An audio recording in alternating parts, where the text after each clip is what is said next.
Hey, good morning, everybody. Thanks for joining us. Bi-weekly, we do these trainings as the Productive Agent Facebook group. My name is Tony Ruiz, and today we've invited our one and only Mark Chambers to share with us his listing process.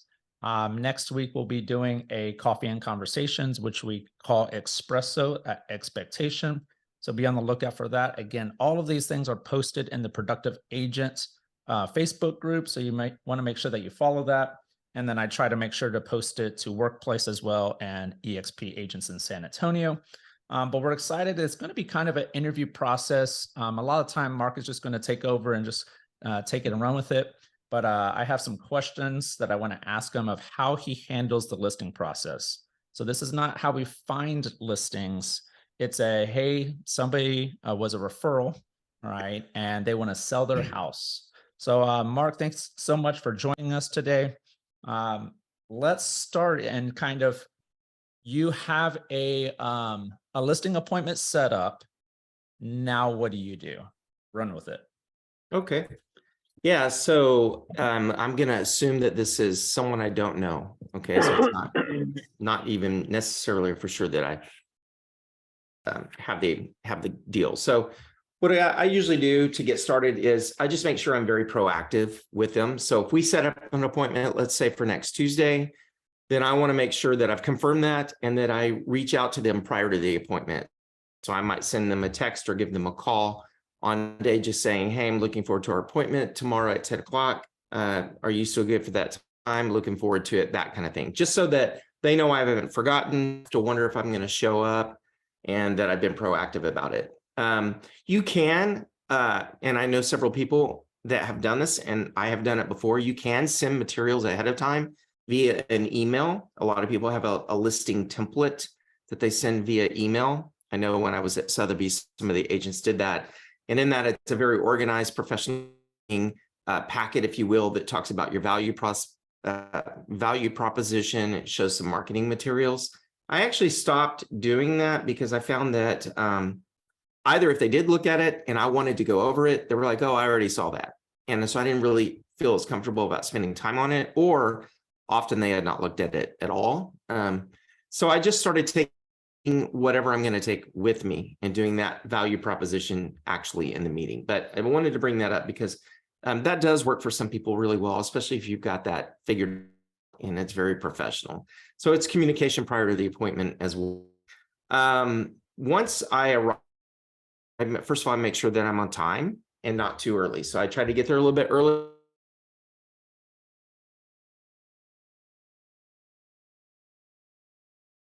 You froze up, Mark. Are you there? Yeah, you get there a little bit early. There you go. Yeah. I actually try to do a little bit ahead of the appointment. So I research the property if I don't already know much about it. Let's say it's not in my own neighborhood and I want to find some things out. I'll do a lot of research prior to my visit. So I want to know the market. Obviously, that includes doing a CMA, but also I want to drive by it. I want to see what it's like to go to the house. I don't want to be surprised the day of. So I'll drive by the house. I'll look at the whole neighborhood. I'll look at the community. I'll see what kind of stores and restaurants and things are involved. I just want to know the neighborhood. I want to know the schools, what school district, what schools would they attend, what's it like.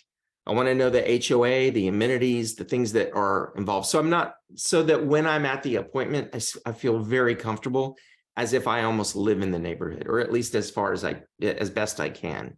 So there's a lot of research prior to the actual appointment that involves you being very proactive and just researching the neighborhood. That's the biggest part. It doesn't take a long time to do that.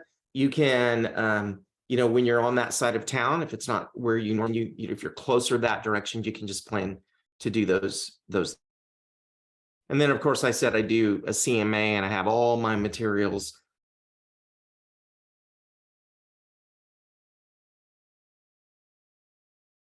of what I'm going to.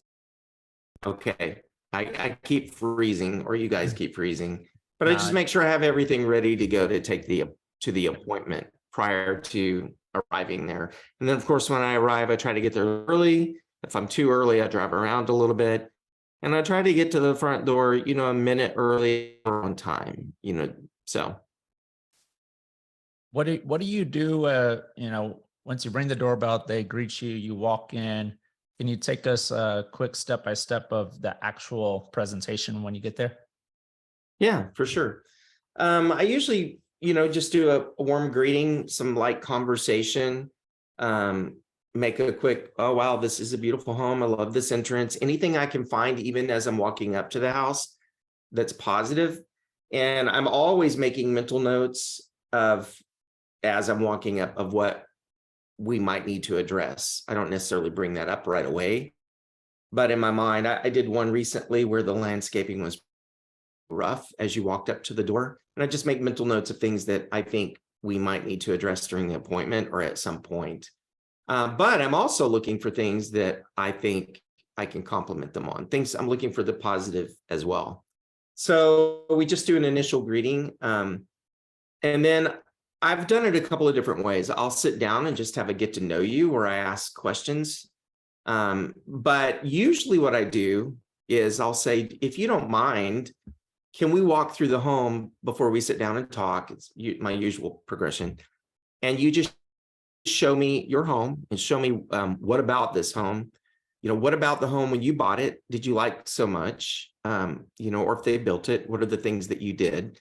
And then also, if you don't mind, just telling me the things that you are in your mind that you're concerned about, things that you would want, that you think might be an issue that we need to address. And I take notes, I take a pad.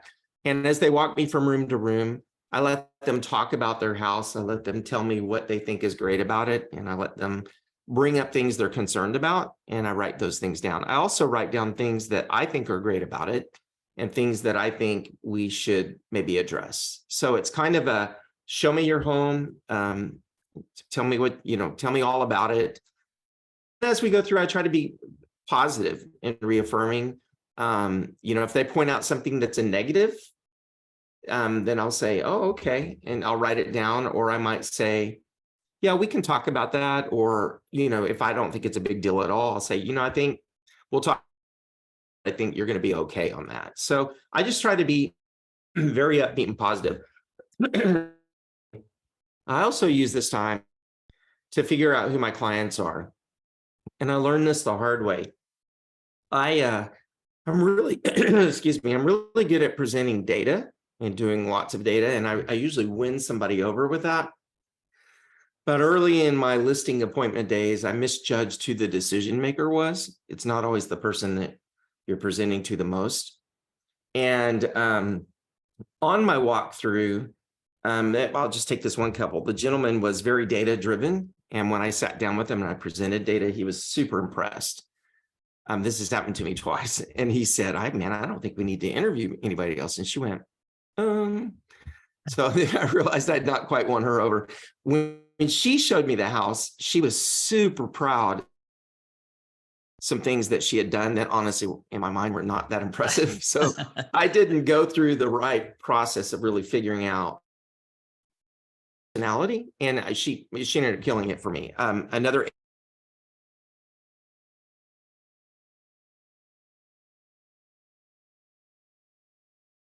agent got it, and there I am. Okay, so I usually try to figure out, but I try to connect with both parties, and I try to figure out personality types best I can, and I try to make sure that I'm connecting with both of them. So on this last appointment, there were things about the house that she really keyed in on that he did not. And so I just wanted to make sure that both felt like I was going to be the person to help them, if that makes sense. So we do that walkthrough, and it's all about figuring each other out. It's got like going on a date. You're getting to know each other, and you're getting to know the house, and you're gathering data. So I do that. And then I usually say, well, is there a place we can sit down and talk? And then we do that, and then we'll go through our presentation. So I'm happy to go through that. I don't know if you have any questions regarding that. Yeah, guys, in these formats, the great thing about being here live is you're able to turn on your mic and jump in and ask any questions. Can you go over that again real quick? That's what makes it a little bit different than the podcast. So any questions so far? I definitely want to get into, obviously the presentation and like what you kind of show them and talk. But any questions so far, guys? Don't be afraid. Participation is welcome. All right, let's move on.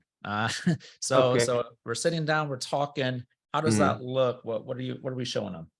Okay. So I think at this point, I've hopefully made some sort of a connection, and at least we have a rapport that's positive.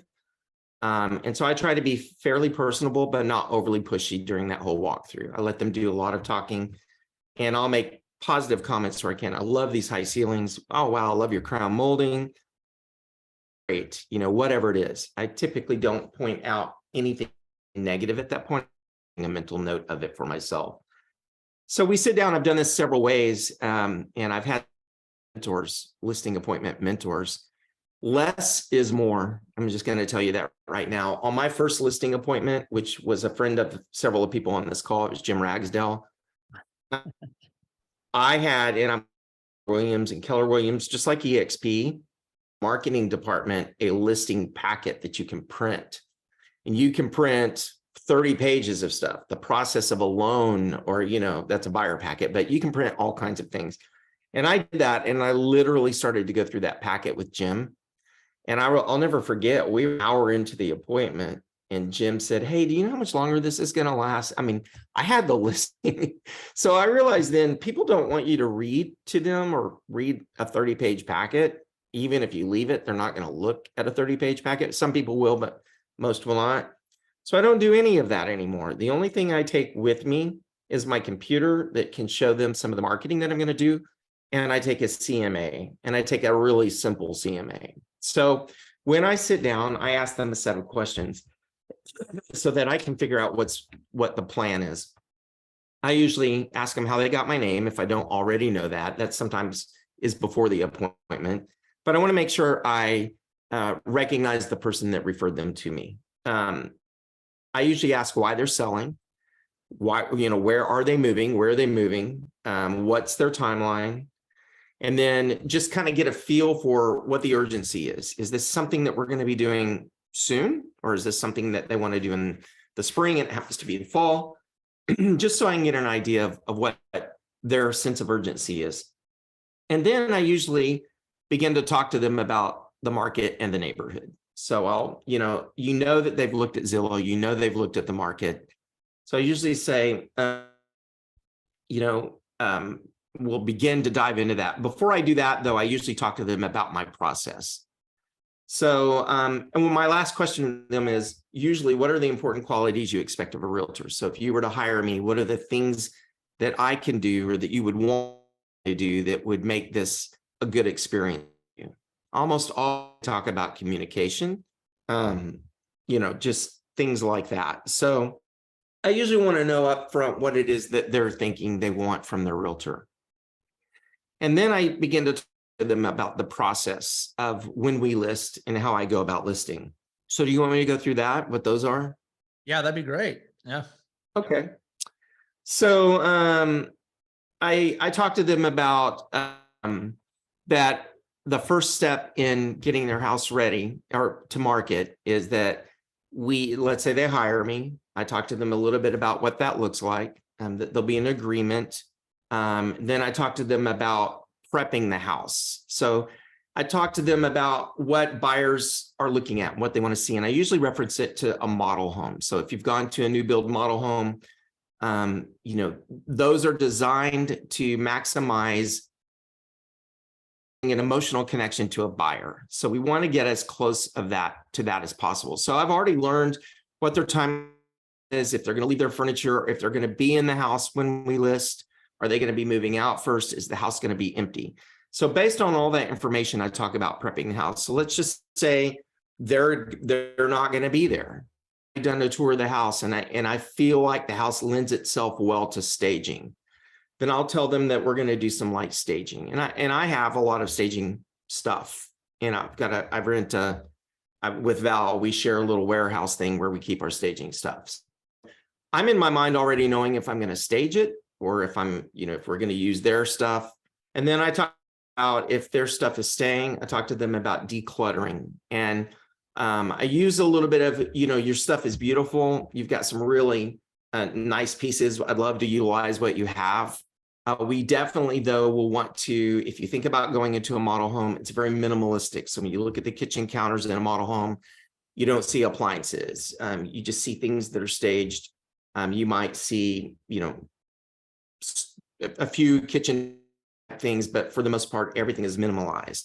I talk about how we do that. So I just do a general talk about we're going to prep your home.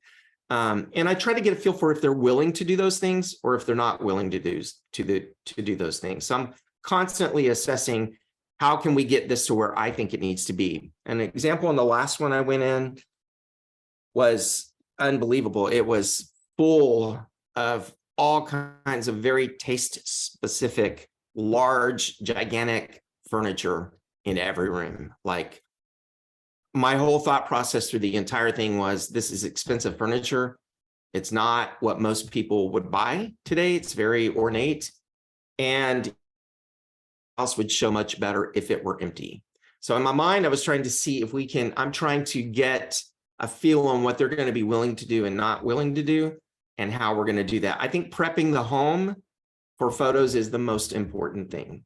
If you can't get the house to look like something that somebody would want to be a part of, then you're kind of in a tough position. So I really talk to them about prepping as much as possible. And if I can get them without offending them to a place where they understand. And I will say most people do understand that part of the process. So I really start talking about that process, prepping. Then I talk about the value of the photos. I talk about how everyone today shops online. 53% of all buyers shop on Zillow.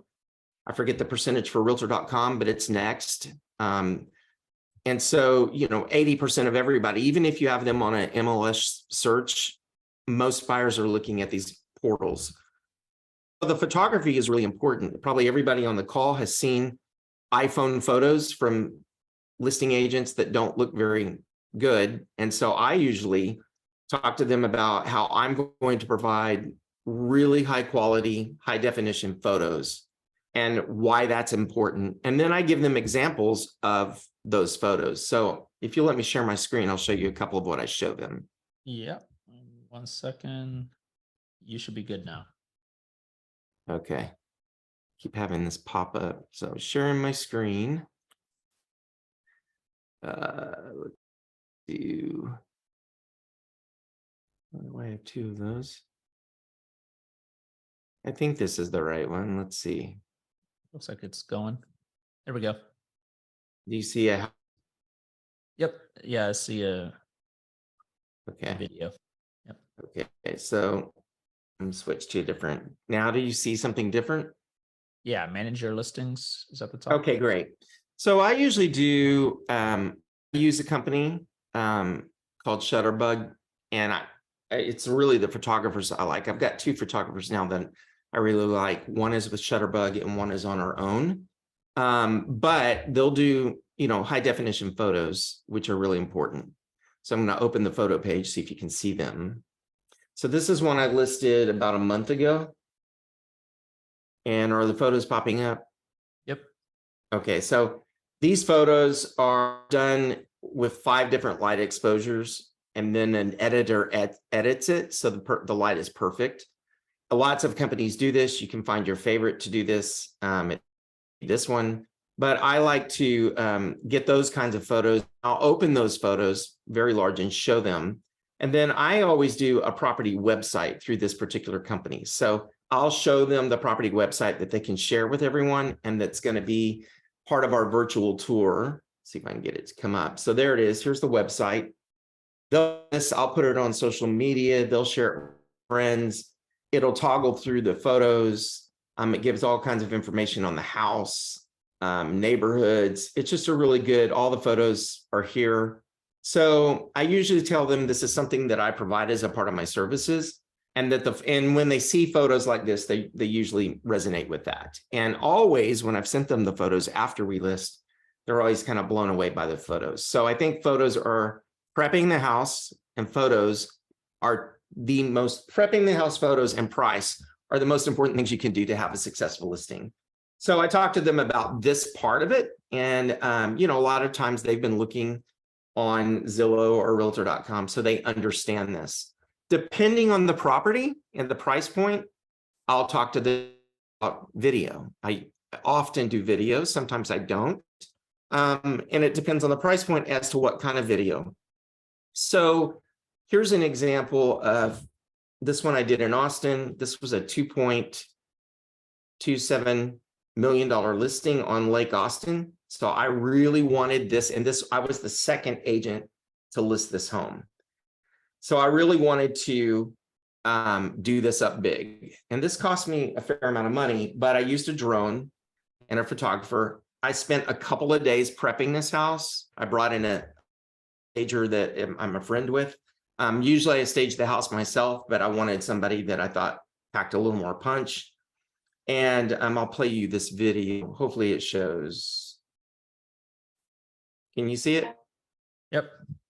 Okay, let me make it larger. The drone's key in this. Yeah, it's lagging a little bit, but we get the general idea.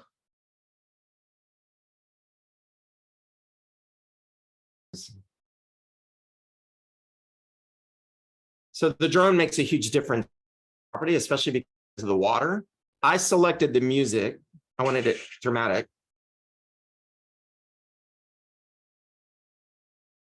So the flower arrangement, that's something I brought.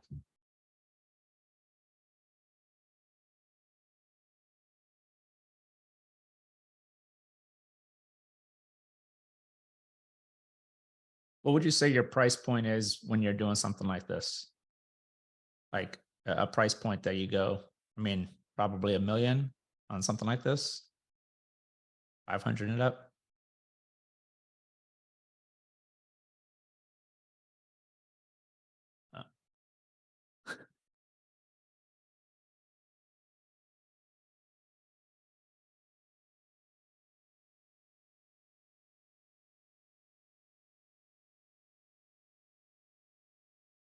There's the Pennyback Bridge. I wanted you to see the bridge. I wanted you to see downtown Austin, just to get where the house was. Yeah. Okay, so that's an example. Now, I'm not going to show that to somebody's 250,000 listing.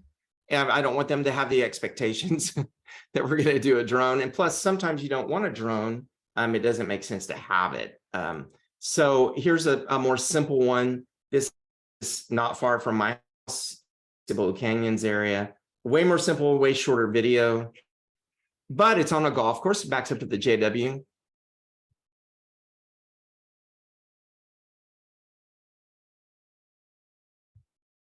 And I won't play the whole thing.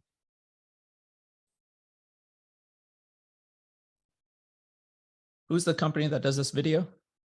This one is Shutterbug. Shutterbug. Okay.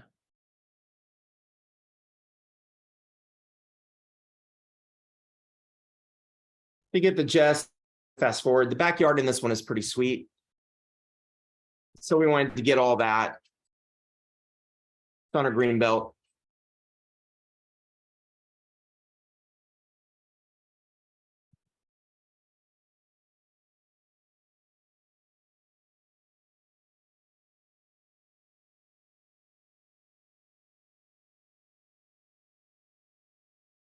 So you get the idea on that. So I try to make sure that usually, to be honest with you, when I show the photos and videos and the quality of what they're going to be, people usually are excited about that. So I think for them to see, and I think it's important, you know, it's the most important part of listing the house. So on both of those videos, we did quite a bit to get those houses ready, including rearranging furniture, you know, clearing things off, finding places for them. I usually encourage them to box up what they're going to take with them anyway that we're not going to use, And at some point, I'll do a visit to the house just to go through all that stuff with them. But I talk about that. I show what that looks like.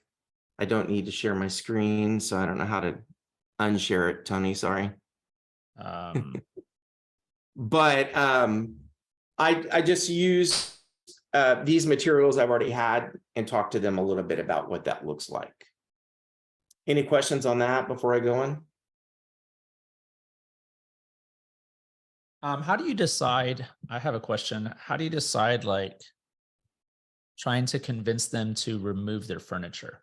You know, let's say that they're not moving out yet, but you're going, man, this is not ideal. And the look that we're going for this house. Do you just kind of suck it up and make it the best you can? I usually, if I don't have the listing yet, I usually wait on that. And I tell them that prior to listing, I'll come through the house with them and we'll prep it together. And I'll talk to them. I'll just give them the general, you know, these are the things we usually do. This is what we want the house to look like. This is what people resonate with. But I don't necessarily get into specifics like, is there any chance we can move that big couch or get this cleared out? I just don't. I try to make sure that they're going to be comfortable with me first. And it's, you know, again, it's like dating. I try to, before we get to the more serious stuff, I just want to give them an overview. So I don't know if that answers it, but that's, I don't get too detailed yet. Any other questions? It's a quiet group. I would ask questions, but my house is an absolute chaotic mess because my kids are home, but taking it all in. Gotcha. Cool. So I've been to your house. It's pretty. Your house is pretty, Val. So anyway, Mark, yeah, go ahead. Go ahead. Well, no, you go ahead. No, but what's your next step? So let's say they sign the, you know, so the thing. Yeah, I try to get them to feel like I'm the best at marketing, or in terms of photos and such. And I talk to them a little bit about what I'm going to do when I market it. So what my value proposition is, why I'm better for this whole part. So I'll talk about once we have photos and once we go live, what I'm going to do to promote their home. So how I'm going to market it, that it's going to go on multiple portals, real estate portals, that I'm going to reach out to all the agents that have sold in that neighborhood on a consistent basis. I've usually looked up data about showings, how many showings there've been in that price range. You can do that through Showing Time. I talk about all the processes of how I'm going to promote it. I didn't used to back a couple of, the last year and a half prior to the last 9 months, always have an open house. If it's important to them, I would say, yeah, we'll absolutely have an open house. I do right now. I'm saying we're going to have an open house the opening weekend. I talked to them about my timeline. I always have photos done on Monday or Tuesday, so they're ready by Thursday. I like to list on Thursday. I tell them why. The reason is we're a new listing for 2 weekends. So on the Thursday night or Friday, you're going to be a new listing that weekend. You're going to be a new listing the next weekend. So, and I talk a little bit about that. A lot of, the weekends tend to be a little bit busier in terms of showings. And, I let them know that I have knowledge in this area, that I know other agents, that, then I'm going to post this on Broker Underground, that I'm blasted out a million different times, that I'm going to do a blast. And just all the different ways that I talk about really getting the word out really quickly and getting it in as many inboxes and as many eyes on it as possible. I've done some screenshots of my listings on Zillow on opening weekends where it shows your number of views and comparable number of views. I obviously show them the ones that look great, but often they're most of the time they're higher. So, I'll say this is what we get out of this, process. So I just talk about my value proposition, which also includes my communication, how often they can expect me to communicate, how I'm going to work with them from start to finish, and what that means. And I'll go through that process, which is that we plan, we prep, we clean, we stage, we photo, we get the listing paperwork, we market, and then I talk about when we go under contract, how I handle it, what the option period is. A lot of them don't understand that. So I'll talk about an option period once you're through, what I do during the option period, what we do when we get an inspection report and requests. And, you know, I go through all of that. I don't show them details. I'm going to show you guys kind of how I handle some of those things. But I just go through the process all the way through closing day. And then I talk about communication, that more than likely they're going to hear from me multiple times a week. But if, let's say I'm in pending on that one I showed you earlier, you know, I might not talk to them as much right now because we've already gone through those processes. Right now, we're just completing repairs. So I'll make sure I stay in touch with them at least once a week, but more than likely it's going to be more than that. So How about value how about proposition. pricing? I mean, that's probably one of the most important things for, you know, the client. It is. And that's usually what we come to more of our sit down part. So on pricing, I've changed this up a little bit over the years. And let me see if I can kind of show you what I do on that. So on pricing, I have a CMA. I have a pretty simple CMA that I put into place. And I'll pull one up to show you what it looks like and how basic it is. So I'm going to share my screen again. Okay. Here in just a second. Let me see if I can pull this over here.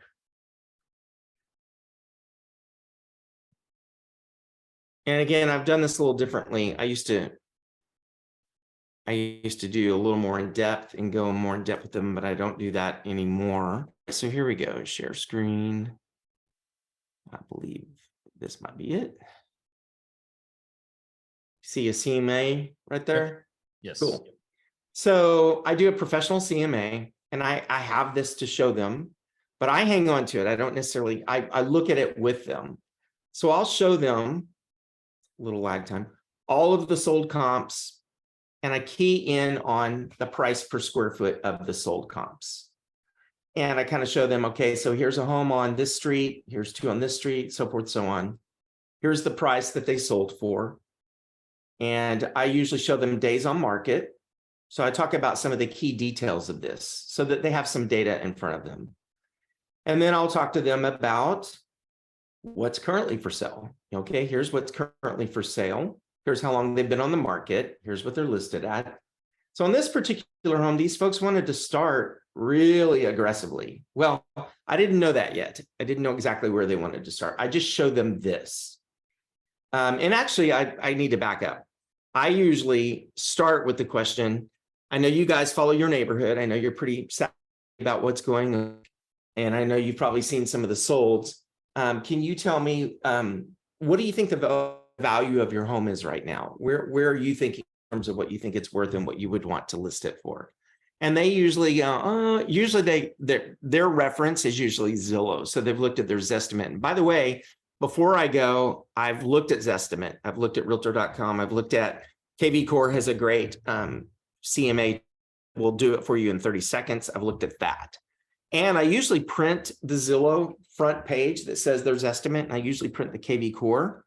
And of course, I have in my mind what I think it's worth and what those say it's worth.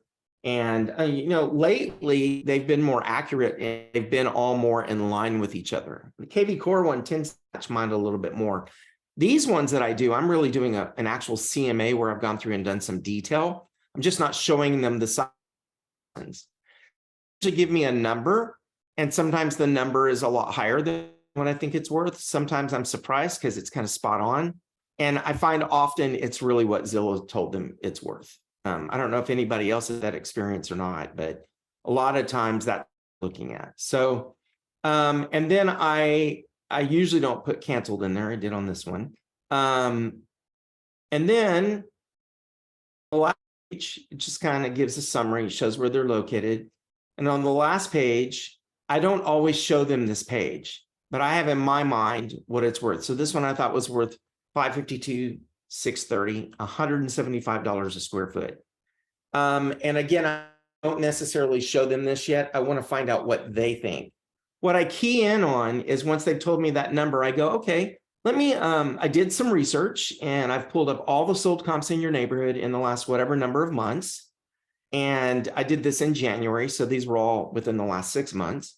And I say, so let me show you where, things are kind of lying. And then we'll look at it and they'll see a pattern of 170s, upper 170s. There's 182. And then there's this one that's, they're like, why did they sell their house for so cheap type thing, 159.38. These are all within 15% square foot. And so I'll tell them all that, and so we'll go through this process and they'll kind of see what that is. And usually this helps me kind of rein in whatever they're thinking. So we'll talk about that. And I go, so if you guys sold for an average price per square foot of, whatever it was, it would put you at, whatever number. And then sometimes they'll say, well, I was hoping to get a little bit higher. And so that we'll try to manage expectations. And I'll usually talk to them about how it's important to price as accurately as possible, not to overprice too much because we don't want to sit on the market. We don't want to lose the momentum at the beginning.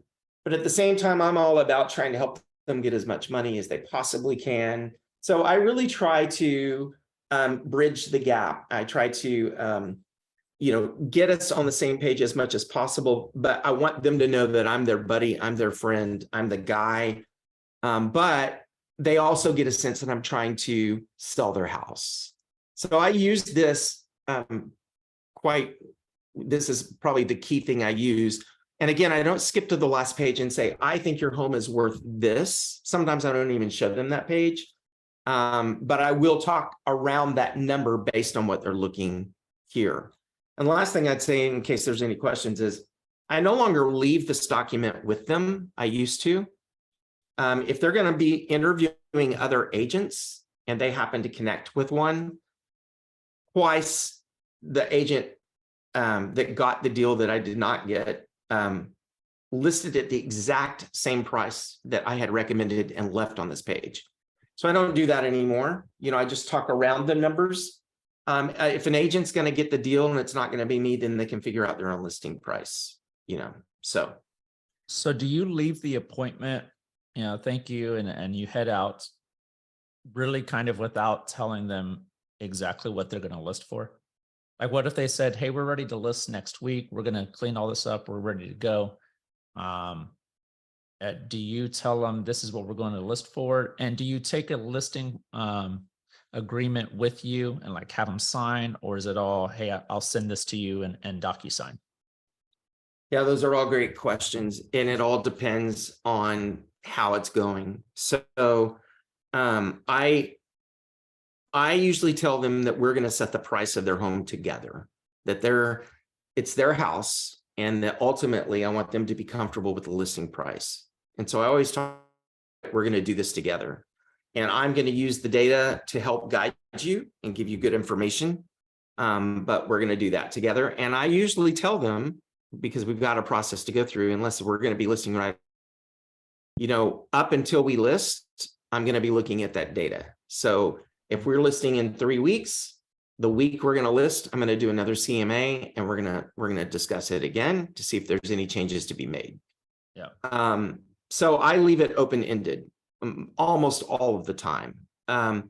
If for some reason they're set on, man, we love the numbers you've got, we're ready to list, let's get this going. I still tell them I'm going to check it before we list, but then I haven't. I don't take printed copies of listing agreements with me for all of that paperwork. First of all, the appointment gets too long. These are all my opinion. I know people do. I know there's a lot of great listing agents out there that do. It's a sign of that they know they're going to get it. It's kind of a karma thing. But for the most part, I want electronic documents anyway. It's much easier to do it that way. It's only certain clients, very few, that won't do that. And so I always talk to them. Let's say they're set on me and you're our guy, we're going to go with you. I say, that's fantastic. I'm going to be sending you, documentation for you to sign. And this is what it's going to be. It's going to be 5 documents and they consist of these things. So I'll talk a little, most of them are disclosures. One is the exclusive right to sell, so forth, so on. I I kind of play it by ear as to how much detail. Do I offer a commission discount? Don't usually offer anything up front. If they ask me about it, then I address that at that time. Usually they don't ask about it, but sometimes they do. So, you know, I just kind of let the appointment be organic within the parameters of these things that I show them. So. Yeah. Do we have any questions about the pricing strategy, anything like that? You're just doing so well, Mark, that you're I answering. guess. I have a question. Everybody's y'all. asleep. Oh, Hey, Mark, have you had any listings expire yet? And if so, what would you do differently? That's a great question. I have to think about if I've had if I've had an expired listing. I have had an expired listing, but it was never expired because communication for it to be like, we just ran out of time. So like I have.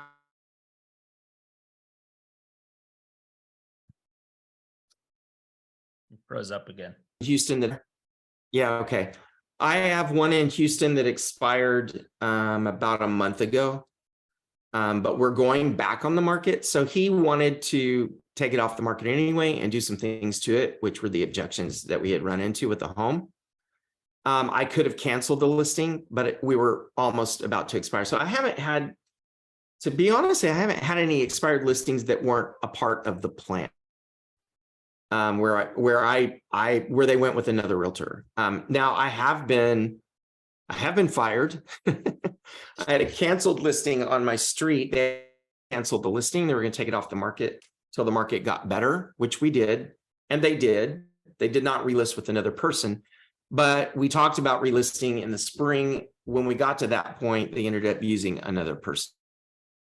And I had some difficulties with that listing. We had actually gotten 2 contracts. We'd gone under contract once. Actually, we'd gone under contract twice. And I won't go into it, but it bothered me that they rehired somebody else. But at the same time, I wasn't the only problem in the process. So it probably was a blessing, but that was a cancellation, not an expired. Cool. Gotcha. Thank you. I guess your question was, what would I do differently? I can always find things to do different. You know, on that one I just talked about where I basically got fired. The issue with that was the son, it was a family where the parents lived with them and the house was in the parents' name. They were much older, but the son was the guy supposedly in charge and he was always traveling. So when it came time to do anything in terms of negotiations with his house, I would go through the son, but the dad would not sign the paperwork. And so I have to get with the son. And so there was the way I would do that differently is I would be a much better communicator with dad and mom, because ultimately they were the people that were going to make this work or not, even though I was told to work with just the son. I figured out a way to have made them more of a prominent part of this process. So yeah, there's always things, you know. Right. Just like communication with all parties involved instead of kind of one at a time, I guess, or kind of piecemealing it. Okay. Thank you. Yeah, you bet. Hey, Mark, we're going to push forward a little bit. We only have about 15 minutes left. Everything is up and running. The house is listed. We've agreed to a price. Can you kind of talk us through from going live? I have a couple of questions of like communication while active. When is a good time to possibly make a price adjustment, even though you're priced correctly for the market? Let's start with that. Let's say everything's up and running, everything's good. What does your communication look like? And if it's sitting there, how soon are you looking to make a price adjustment? Okay. Yeah, once we go live, and so right now when I do a listing live, I'm doing an open house, probably 2 of them that weekend. If for nothing else, to get buyers, to get more business, because there's more people being proactive. So, you know, we go out of the box really strong, and I'm very communicative that first opening weekend. Every day I'm talking to them, I'm giving them data and numbers. This is what we're looking like. You know, this is the number of people that have looked at the house, you know, anything I can provide to them. We had an open house. This is how many people came. This is feedback we got. This is how many people have looked at your property website, so forth, so on. And then hopefully we're getting we're getting showings. But if we're not getting action or showings, I usually let it ride at least 1 week, and sometimes 2 weekends through the new process. So if it's very slow, between 7 and 10 days, I'm talking to them. And I've usually talked about this prior to the listing, that we might need to make a price adjustment. And so to answer your question specifically, within, if it's really slow prior to the next weekend, sometimes I try to let it go through its new status. And once we move to active for not having much action, then I usually try to do a price change before that next weekend. So between 7 and 14 days, I'm doing a change if we need to. And I talked to them a little bit about there are only certain things we can change: the presentation and the price. We can't change the location. We can't change certain things. Yeah. We can work on presentation and price. So anytime, have you had any listings to where you make a price adjustment, but it's very minor? And what is a minor price adjustment, just to kind of reactivate it in the MLS? Yeah. I try not to make $1,000 price adjustment just to pop it back up to the top of the listings, or to the top of someone's inbox, just because it's annoying, I think, for people who've already seen the home to then see it's $1,000 cheaper. So I usually try to do a $5,000 price drop. Okay. And I keep that in mind when we're doing our opening listing price. One thing I didn't mention, I usually take the area market statistics. If you don't know how to do that, you can do that in Sabor very quickly. You can show the inventory months of inventory. So you can show them if it's a heavy seller's market and if it's a heavy buyer's market. And unlike it used to be, it's not a seller's market everywhere. It is in some places, like Stone Oak is still pretty hot, but I've got one listed in Cibolo Canyons right now. It's a garden home and it's a very slow seller's market. So I've shown them that as well. And that's why we try to price that way. So I usually prep them for a price reduction if we're going to need one and when that might take place. So between 7 days. Yeah. Once you get an offer, let's say it's 2 weeks in, you receive an offer. How do you present that to your client? How do you run that through and say, hey, this is a good offer. Hey, maybe we should wait. How do you present that?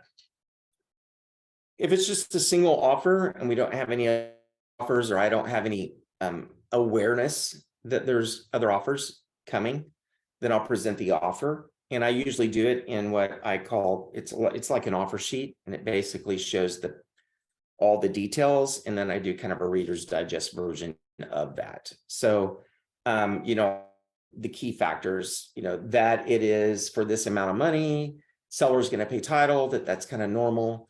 And I'll just go through those regular details, and I'll give them, not including what their payoff is, what that net would be to them.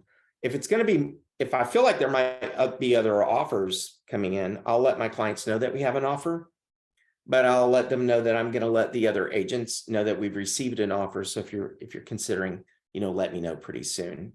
But I don't do a multiple offer thing yet because we don't have multiple offers. But if somebody said to me, this happened recently on the one that you saw, the property website, we got an offer. We had 2 other agents that had said, hey, this is high on our list. We're considering it. Want to make sure it's still available. So yeah, it's still available. But then when I get an offer, I'll text them or can you communicate with them and say, hey, I know you guys were interested. We did receive an offer. If I get multiple offers, then I'll talk to my client, and I always let the client decide what they want to do. Of course, they're always looking to us for what they should do. So I'll say, hey, we have, multiple offers, and what I would recommend, and I can present them to you how you want. What I would recommend is that we let everyone know we have multiple offers and that we ask everyone for a best and final. So I'll talk to them about stuff. Okay. Once you're under contract, what kind of communication do you have with the agent? How often? I guess, it's all case by case. I'm aware of that, but what does that look like? What is your communication with the client? Hey, we got through option period. Hey, here's our inspection report.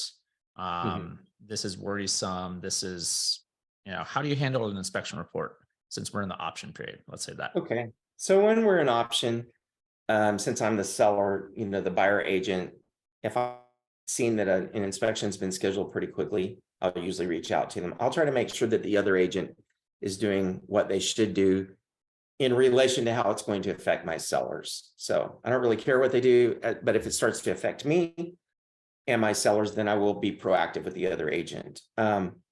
Once they've had their inspection, and I prep my sellers for what that is, the inspections, it'll be approved through, whatever you use, showing time, blah, blah, blah. So I make sure they understand what this process is.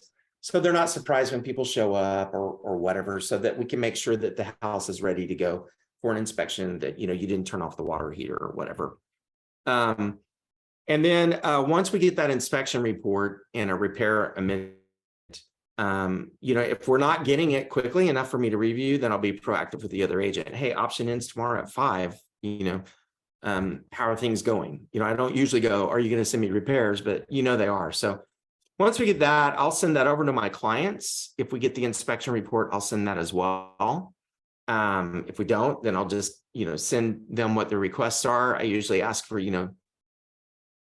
pictures or something that they can see. And then I'll have them look through it, and I'll kind of prep them. These reports are long, they look terrible, whatever. I'll let them digest what it is, and then we'll get together and discuss it. And usually, I'll give them feedback on I try not to give information that's going to be my opinion, like this is a big deal or it's not a big deal as much. Same with buyers, but I usually give them some frame of reference. For example, arc fault protection in an older home. In this one I just showed you of a CMA, no house has arc fault protection unless it's been remodeled. We had buyers that asked for all of that to be done in every room. And, clients were like, what is that? And so I explained it to them. I said, the other houses in the neighborhood most likely don't have this done. It is more protective these days, but it's not something, that necessarily you're going to expect. So surprisingly, they decided to go ahead and do it, but a lot of times they won't. So I'll say, no, this is kind of a safety issue, this particular thing here. Or I see this all the time. This is your lug nuts aren't labeled or whatever. We'll probably all. So I try to give them a little feedback on that. And then we decide how we're going to respond to it. And so I just walk them through that process. And then, of course, I negotiate that response with the other agent. Yeah. Everything works out well. You're through the option. Like you said, you're in pending. Your communication probably has relaxed a little bit. But we got an appraisal coming up. Most of the time, it's not a big issue, but right. What do you do to prep if you're concerned about the appraisal? Say it was a year ago. Are you proactive in that? Yeah, I'm probably one of the most proactive people I know about that. The last thing I want to deal with is that we don't appraise.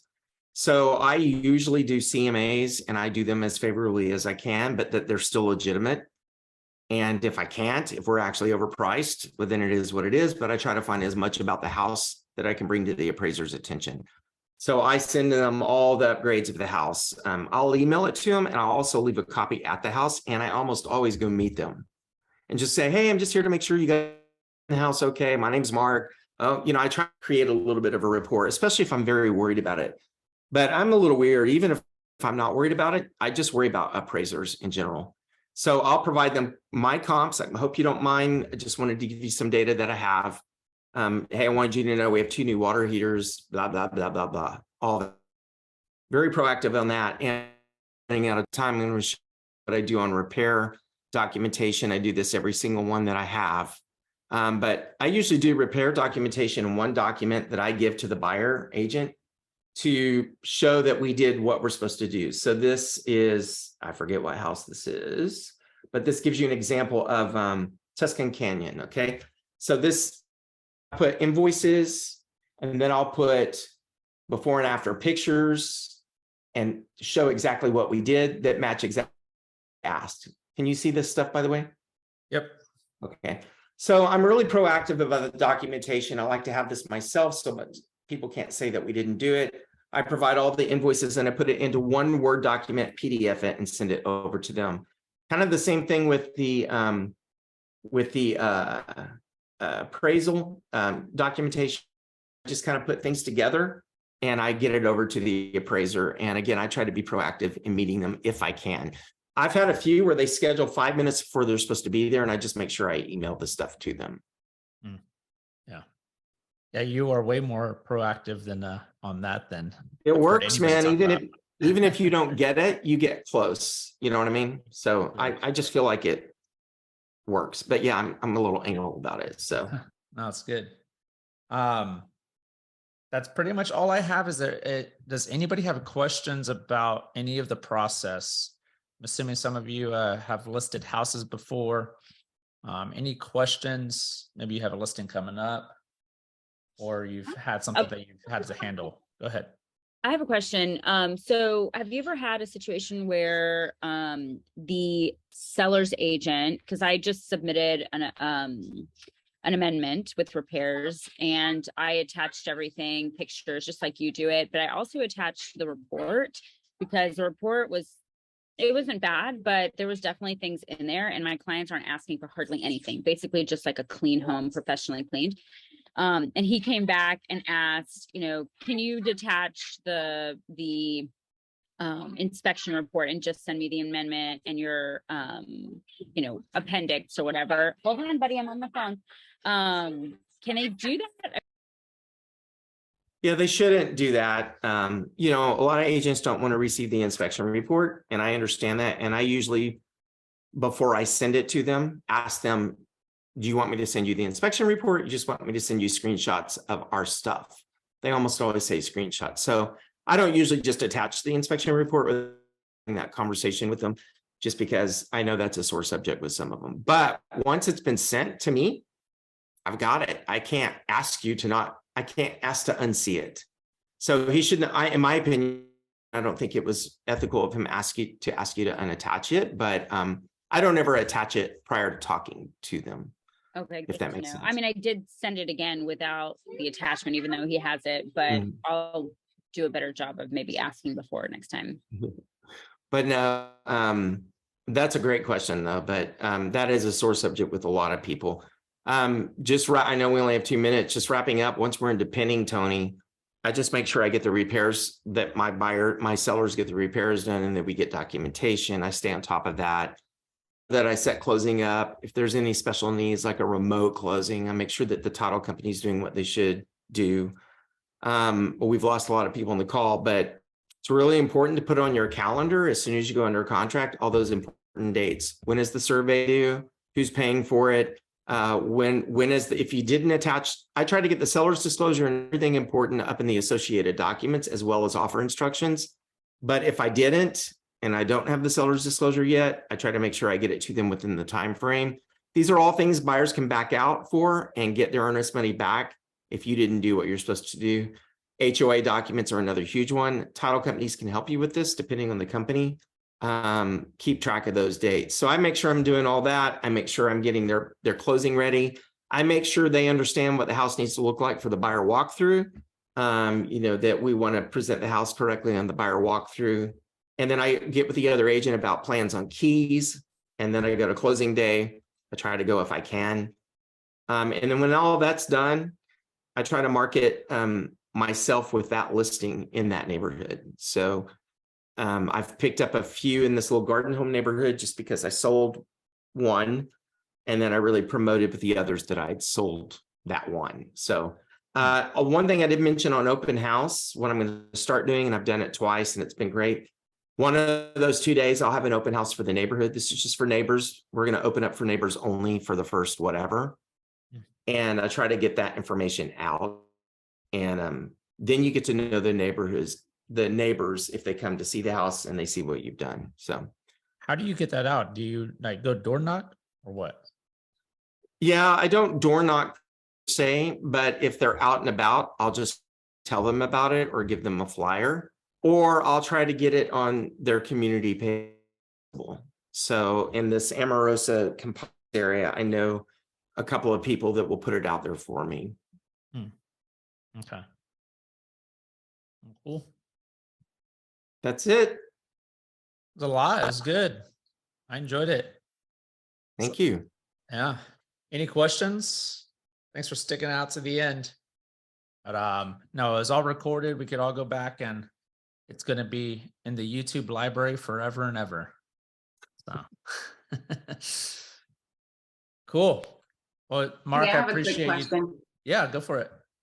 So Mark, like that example that you were using on that listing that was priced at 552, are you going to kind of get them closer to the 550 so that you're able to market to those both pools of buyers? Is that a conversation you have with them? Yeah, so this house is already sold, but that is a conversation that I do have with them. They wanted obviously to list a little bit higher. And so that one we ended up doing a price drop in the first place, and then we started getting offers. So did that answer your question? Laura, did that answer? Yeah, okay. Yeah, so I did have that conversation with them, and I come out of the box where we should have, and I knew that. But they were prepared to bring it down pretty quickly.